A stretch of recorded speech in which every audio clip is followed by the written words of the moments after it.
I want to check in on the war in Ukraine. With the weather getting warmer, Ukrainian troops are preparing for a fresh offensive from Russia.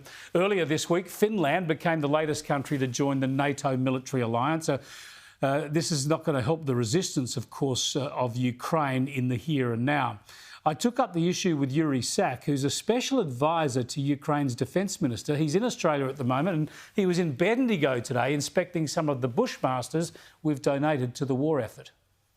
Good day, Chris, and many thanks for inviting me. Now, indeed, for us, the fact that more countries are now joining NATO is only logical, and it only shows that the Kremlin's plans have failed. They have failed when it comes to their desire to shrink NATO. They wanted to make NATO smaller. They've ended up with having the NATO border twice as big with Russia as it used to be before the large-scale invasion. So we welcome this move. We hope Ukraine is next in line at some point in the future. And of course, the situation on the ground right now is very difficult. But Ukrainian armed forces are holding up in the hottest places like Bakhmut, Avdiivka, Marinka. These are the World War I trench warfare situations, but we are holding out. And of course, we are preparing for our counter-offensive. Yeah, it is very much a land battle. And of course, as the weather improves going into summer, the mobility is increased. You've got Australian bushmasters. You've been inspecting them there where they're manufactured in Bendigo. Do you want more bushmasters? Are they important in your ground battle? Absolutely. Bushmasters have been spectacular on the Ukrainian battlefield. They have been instrumental in liberating places such as Kharkiv, which is the second largest city in Ukraine. And of course, you know, we would welcome if the Australian government decided to send more bushmasters to Ukraine, because this is the contribution to our joint effort, our war to protect the global freedom. But you also want tanks, apparently, from Australia and other countries. What do you want from Australia when it comes to tanks, and why are tanks going to be so important? Well, we are indeed inviting the members of the free world to join the International Tank Coalition for Ukraine, because the counter-offensive campaign will have to deal with very hard defense lines of the Russians on the temporarily occupied territories, and tanks, main battle tanks, will be instrumental. But I would like to say that when it comes to Australia, first of all, I would like to use this opportunity to thank the Australian people and the Australian government for standing with Ukraine, for sending us the bushmasters.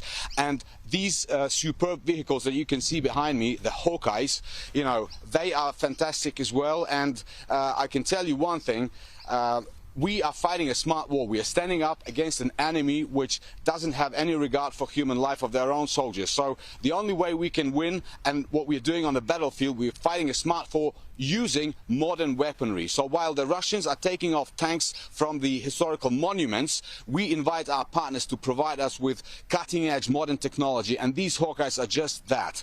And trust me, when the Russians see these Hawkeyes on the battlefield in Ukraine, they will understand the meaning of the phrase, and they will know that we, and when I say we, I mean Ukraine as well as the international community, we are not here to spiders, excuse my swear words. Indeed. Now, tell us about your travels, the reason you're in Australia, also the importance of keeping the Ukraine conflict in the front of the world's eyes, in the global media attention. I understand you keep a close eye on global coverage of Ukrainian issues from Ukraine. I think by now all of our allies understand very well that the threat that we are facing at the moment is not just a threat to Ukraine, Ukraine's territorial sovereignty or peace of our citizens. This is a global threat, right? We have seen the nuclear blackmail, we have seen the threat of the global food crisis, so it is in nobody's interest to allow this war to become a protracted war. This is why we insist that we can win this war in 2023. And we know that we can do it with the help of our allies. Very often, the broadcast from Sky News and the information that Sky News journalists cover, it is translated then into Ukrainian language, and it makes the headlines in Ukraine as well. So, you know, we are thankful for Australian Sky News Australia for standing with Ukraine in the information sphere, and it is important for us to be able to have a partner like that in our war. Tell us, Yuriy, about your leader, Volodymyr Zelensky. Of course, he's famous around the world now. He's seen as such a strong leader, such an unusual background to become president of your country, a comedian, an actor. I'm told that a lot of people who support him, are working closely with him, didn't vote for him, were in fact quite sceptical about what sort of a leader he would be, yet he's turned out to be such a strong, nationalistic and stable leader in such difficult times.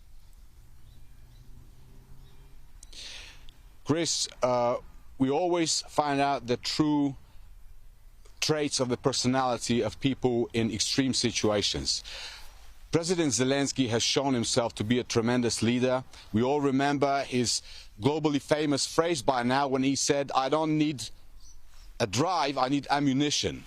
So he was the leader that would set the tone for all of us, for all Ukrainians, and I know that by now he has been an inspiration globally to everybody who supports Ukraine. So I don't think we could have wished for a better leader, and you know, this aggressive war has literally propelled him to a new level of leadership, and we are very proud to have him as our president.